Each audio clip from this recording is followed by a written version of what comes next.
Sir ಹೇಳಿ sir ಎಲ್ಲಿ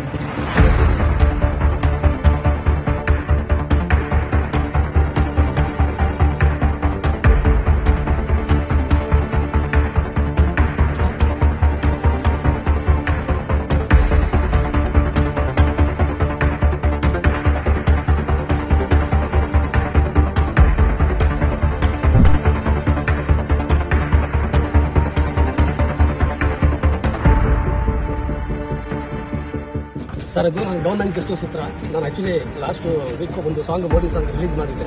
actually ಆಫೀಸಲ್ಲಿ ಎಲ್ಲ ಕಡೆಯಿಂದ ಬಂದು ಸಬ್ಸ್ಕ್ರೈಬ್ ನನಗೆ ಗೊತ್ತಿರೋ ಫ್ರೆಂಡ್ಸ್ಗಳಿಗೆಲ್ಲ ಸಬ್ಸ್ಕ್ರೈಬ್ ಮಾಡಿಸ್ತಾ ಇದೆ, ಚಾನಲ್ ಶೇರ್ ಮಾಡ್ತಾ ಇದೆ. ನಾನು ಕೂತ್ಕೊಂಡಿದ್ದೆ, ಯಾರೋ ಒಬ್ಬ ಹುಡುಗ ಬಂದ ಗವರ್ಮೆಂಟ್ ಗೆಸ್ಟ್ ಹೌಸಲ್ಲಿ. ನನಗೆ ಖಂಡಿತವಾಗ್ಲೂ ಅವ್ನು ಮುಸ್ಲಿಂ ಅಂತ ಮದರ್ ಪ್ರಾಮಿಸ್ ಗೊತ್ತಿರಲಿಲ್ಲ. ನಾನು ಅವ್ನಿಗೆ ಈ ಥರ ನಮ್ದೊಂದು ಸಾಂಗ್ ಮಾಡಿ ಸರ್ ಇಷ್ಟ ಆದರೆ ನೋಡಿ ನಮ್ಮ ಚಾನಲ್ ಸಬ್ಸ್ಕ್ರೈಬ್ ಮಾಡಿ ನಿಮ್ಮ ಫ್ರೆಂಡ್ಸ್ ಹತ್ರ ಎಲ್ಲ ಶೇರ್ ಮಾಡ್ತೀನಿ. ಹೌದಾ ತೋರಿಸಿ ಅಂದರು. ತೋರಿಸಿದೆ ಸಾಂಗ್ ನೋಡ್ಬಿಟ್ಟು ಚೆನ್ನಾಗಿದೆ ತುಂಬ ಸಾಂಗು, ನನ್ನ ಫ್ರೆಂಡ್ಸ್ ಹತ್ರ ಮಾಡ್ತೀನಿ ಬನ್ನಿ ಅಂತ ಕರ್ಕೊಂಡೋದ್ರು. ಅಲ್ಲಿ ಒಳಗಡೆ ಕರ್ಕೊಂಡು ಹೋಗ್ತಾನೆ ಒಬ್ಬ ಬಾಯಿ ಮುಚ್ಚಿಲ್ಲ.